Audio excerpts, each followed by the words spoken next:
దశాబ్దాలుగా ఉన్నటువంటి సమస్యను జగన్ గారి హయాంలో శాశ్వత పరిష్కారం చూపించారు.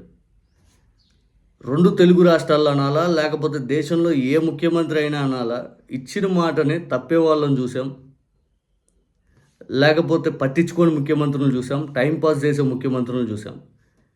ఇచ్చిన మాటను నిలబెట్టుకోవాలనే తపనతోటి ప్రతి క్షణం ప్రజలకు ఏం కావాలి, ఏం చేయాలనే ఆలోచనతోటి పనిచేసినటువంటి ముఖ్యమంత్రిగా జగన్ గారినే చూసాం. ఎక్కిన 9 నెలల్లో కోవిడ్ లాంటి సమస్య ఉన్నా కూడా నేను ఇచ్చిన హామీల నుంచి తప్పించుకోకూడదనే ఆలోచనతోటి అనుక్షణం, ప్రతి క్షణం, ప్రతి నిమిషం పనిచేసి ఈరోజు వాటి ఫలితాలు సక్సెస్ఫుల్గా ఇంప్లిమెంట్ అవుతుంటే సంతోషపడే ముఖ్యమంత్రిగా జగన్ గారిని చూస్తాం. అఫ్కోర్స్ ఈరోజు ఆయన ఓడిపోవచ్చు, కానీ ఆ ఫలాలనే ప్రజలకు అందుతుంటే ఆయన గర్వంగా ఫీల్ అవుతాడు. ఇది నా హయాంలో జరిగింది, నేను దానికోసం కష్టపడ్డాను, నేను దాన్ని చేశాను, నా ద్వారా ఇంతమంది లబ్ధి చేకూరిందని ఆయన సంతోషపడతా ఉండొచ్చు. ఉద్దానం లాంటి సమస్య గతంలో ఏ ముఖ్యమంత్రి కూడా పట్టించుకోలే. 14 ఏళ్ళు ముఖ్యమంత్రిగా ఉండి చెప్పిన మాటల ముఖ్యమంత్రి పట్టించుకోలే.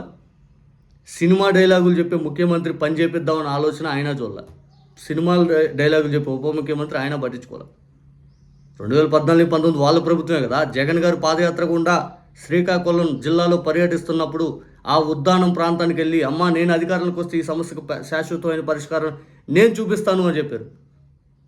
కోవిడ్ లాంటి సమస్య ఉన్నా కానీ కేవలం 3 ఏళ్లలో ఆ సమస్య ఏదైతే ఉందో శాశ్వతమైన పరిష్కారం చూపించే విధంగా వంశధార నుంచి పైప్ లైన్ లాగి వాటర్ ప్యూరిఫికేషన్ సెంటర్ అక్కడ పెట్టి, డయాలసిస్ సెంటర్ అక్కడ పెట్టి, కిడ్నీ రీసెర్చ్ సెంటర్ అక్కడ పెట్టి, మల్టీ స్పెషాలిటీ రేంజ్ హాస్పిటల్ అక్కడ కట్టి చూపించాడు.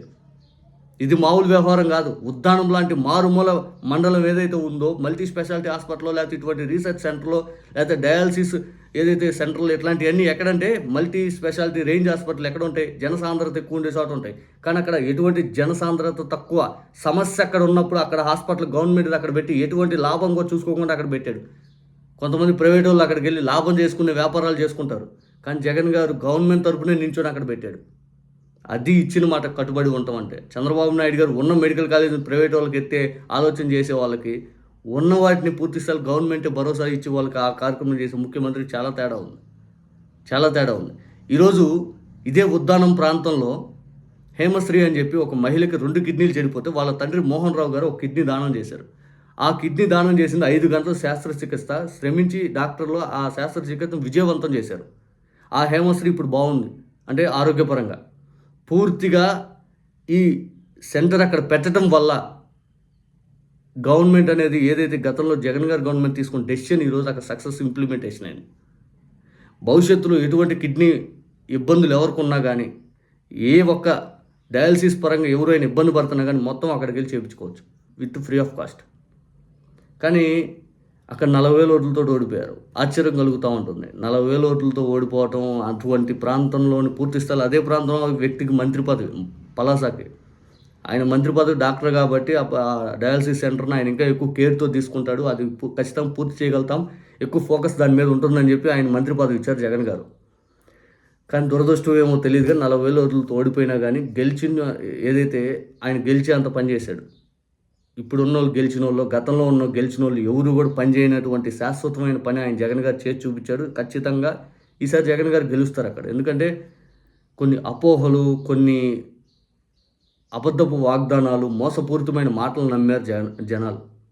ఖచ్చితంగా జగన్ గారికి మళ్ళీ 100%, ఎందుకంటే పనిచేసే ముఖ్యమంత్రి కావాలని ప్రజలు కోరుకుంటూ ఉంటారు. ప్రతిసారి అబద్ధాలు నమ్మరు, ప్రతిసారి మోసపోరు. ఈసారి జగన్ గారు 100% అక్కడ గెలుస్తారంటే ఇటువంటి చాలా ఎగ్జాంపుల్స్ ఉన్నాయి. ప్రతి నియోజకవర్గంలో జగన్ గారి ద్వారా పనిచేసినటువంటి ఏదో ఒక విధానం ఉంది. ఎందుకు గుడెట్టో బడెట్టో సచివాలయం అట్లా ప్రతి ఊరికి అట్లా చేశారు జగన్ గారు. అంతే కదా, ప్రతి ఊరిలో గుడి ఎట్ట ఉంటుందో, బడి ఎట్ట ఉంటుందో సచివాలయం కూడా అట్ట ఉంది. ప్రతి గ్రామంలో ఉంది. ఈరోజు ప్రభుత్వ కార్యాలయం ప్రతి గ్రామాన్ని తీసుకొచ్చిన విధానం జగన్ గారి హయాంలోనే. గతంలో ఏ ముఖ్యమంత్రి కూడా చేయలే. ఇక ఈనాడు రాస్తాడు 12 కోట్లు దాతల చేత ఎక్విప్మెంట్ ఈ ఉద్దానాన్ని తెప్పించారంట చంద్రబాబు నాయుడు గారు. 700 కోట్లు ఖర్చు పెట్టినటువంటి జగన్ గారికి 12 కోట్లు దాతల ద్వారా ఎక్విప్మెంట్ తెప్పించారంట. ఇది ఎంత ఘోరం! 12 కోట్లు కూడా ప్రజల కోసం ఖర్చు పెట్టలేనటువంటి నిస్సాయ స్థితిలో చంద్రబాబు నాయుడు గారు ఉన్నారు. ఎట్ ద ఫైనల్ టైం ఏంటంటే ఉద్దానం అనేది శాశ్వతమైన సమస్యకు జగన్ గారు పరిష్కారం ఇచ్చారు. 100% జగన్ గారికి ఆ క్రెడిట్.